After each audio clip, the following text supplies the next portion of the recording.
always the case. Even when I was at school and I had those 8 businesses before I left Year 12, they seemed to go pretty much unnoticed by my friends and the cool kids at school, who seemed to be way more interested in talking about Molly Ringwood and A-Team and Knight Rider. And they didn't seem to want to ask me about my fledgling Angora goat farm or my latest venture into honeybee production. In fact, my biggest hit back in those early years was my short stint as the strawberry baron of Western New South Wales.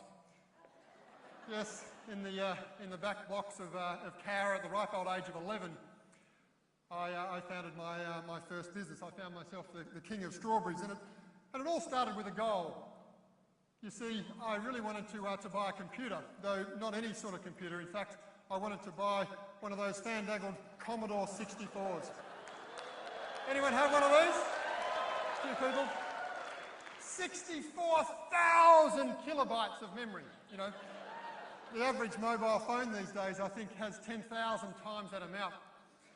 But even so, it enabled us to play pretty amazing games like Ghostbusters, to learn our real-life moves off Bruce Lee. After we'd waited the 3/4 of an hour for it to load up on our tape decks, that is. All of the Gen Ys in the audience are going, "What's that tape deck?" It's one of those.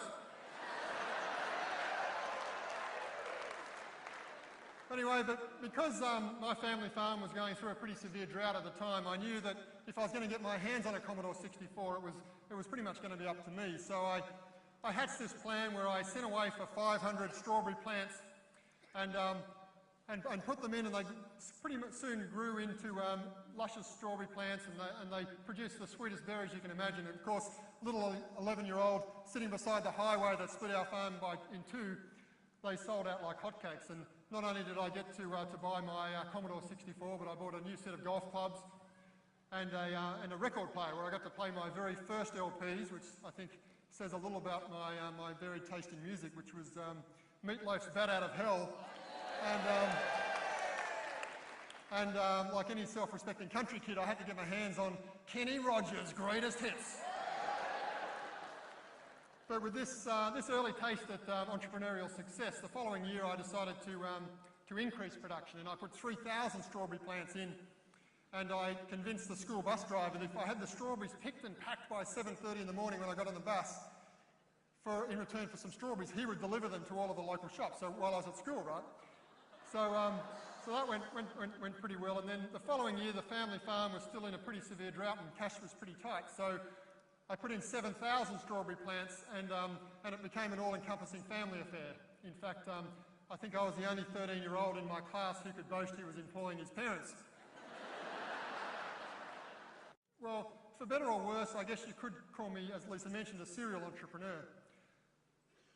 Rather than being a business person, I'm a businesses plural person. Blueprint, the group I co-founded, we had 10 businesses in 10 years, everything from a marketing business, we had a call centre business, an insurance and a finance business, a recruitment and training business, an e-commerce business, and not all of them were successful, but it took me a long while for me to realise that I had what I've come to call the entrepreneur's curse. This inability to stick at any one thing for very long. And those of us who have the curse, and it affects people in all sorts of life, regardless of whether you're in your own business or not, we have this startling ability to come up with brand new, incredibly exciting, life-changing ideas that makes everything else, including last month's brand new, incredibly exciting, life-changing idea, feel like a month's worth of sorting through your sock drawer. We've all got it a bit, don't we? The entrepreneurial gene is in us all. Well, there is only one cure for the entrepreneur's curse, and that is to be in business on your own, to actually start your own enterprise. And really that's what the free enterprise celebration is all about, is celebrating that amazing opportunity that every single person in Australia has to use their entrepreneurial spirit to build their own business and start to use their powers in business for good. And I think if there's anything that got me excited about being here today is that submission. There's a lot of people in the room that are all in business, and they're in business for the right reasons. And I'm starting to, in my travels, I'm starting to see a bit of a wind of change since the global financial crisis. Whereas maybe a couple of decades ago, people would leave university and really what they wanted to do is they wanted to be the next Jack Welch. They want to climb the corporate ladder and be the head of a major corporation. And then once people started to understand how much money there was in the financial services industry, the new graduates started to think, well, maybe I want to, get a job as a hedge fund manager and be the next Gordon Gekko. And then in the noughties, I think things changed again, and people thought, well, maybe I want to be a B-grade reality TV show star, which I think was a little bit sad. But finally, since the GFC, what I'm actually seeing is people that are leaving university and in all walks of life, they want to be the next Mark Zuckerberg. They want to be in business for themselves. They want to actually start to feel the freedom of being in business. They want to actually grow something that's uniquely their own. And I think this can only be a good thing for the world. Well, I've started a little movement I call the Entreprenaissance. It's this, I guess, lofty vision of coming up with a revival of the entrepreneurial spirit in order to create an extraordinary era of individual expression and legacy, okay? Which for me is all about getting more people in business, more people successful at business, and more people using business as a force for good. Well, for me, there's really 6 things that I'm trying to revive. If Renaissance is about revival, I'm trying to revive that people really need to start to recognise change is needed. They need to start to embrace meaning and fulfilment and freedom. They need to realise that it's not about us versus them, it's about community. And also, something I'm very passionate about is legacy. How do you actually use entrepreneurial business to create future legacies? Okay? So that's what I spend my time doing, is trying to inspire entrepreneurs to do exactly that. And I work with entrepreneurs, I work with social entrepreneurs, and I work with kidpreneurs. And probably if there's a passion I have more than anything at the moment is working with kidpreneurs, because I told you about my strawberry business and a little bit about some of my other businesses, and I realised that in my day, it was much easier to be a kidpreneur than it is these days. Kids these days, I think, have such a regimented childhood. They're off to trumpet practice, they're doing soccer training, they're doing elocution, and there's so much pressure on kids. And not only that, it's parents are so freaked out about safety, for good reason, right? But unfortunately, these kids, they don't get an opportunity to use their entrepreneurial spirit. Well, that's where Club Kidpreneur comes in. Club Kidpreneur is all about how do we foster entrepreneurship in year 4, 5 and 6 in primary school. Because if we get them at that age, they don't care about failure. Because part of business is about failure, right? So we've got this 8-week program, which is an after-school program. The kids go for an hour and a half for 8 weeks and they graduate with a market where they get to sell their goods. And we survive with volunteer entrepreneurs. So there's a web address there, an email address. If anyone is interested in volunteering, we'd love to have you on board. But it's amazing seeing these business people, because I've always felt that if you want to learn something, you need to teach it. Okay? So here's these entrepreneurs that they think they know everything about business, and they're starting to learn from these kids about business. I'll tell you a few stories. One of the volunteers, Sebastian, was telling me the other day that one of the kids in his group, he wanted to make paper planes and sell them.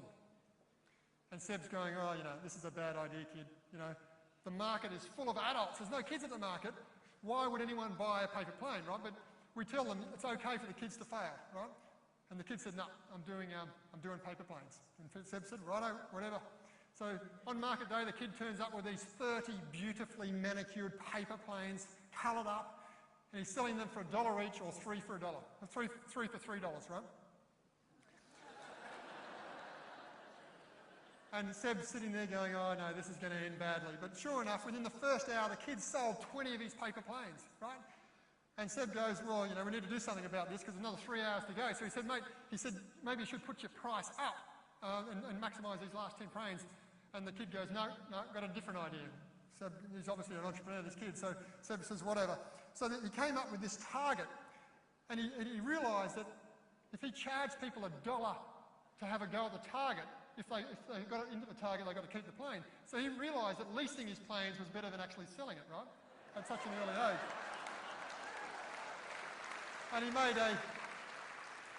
this kid made an absolute fortune. Another couple of little brothers, in fact, they were some of the youngest kids that we actually had at our markets. They were 7 and 8. they had this lemonade stand. They had little yellow T-shirts and stuff. It was pretty cool.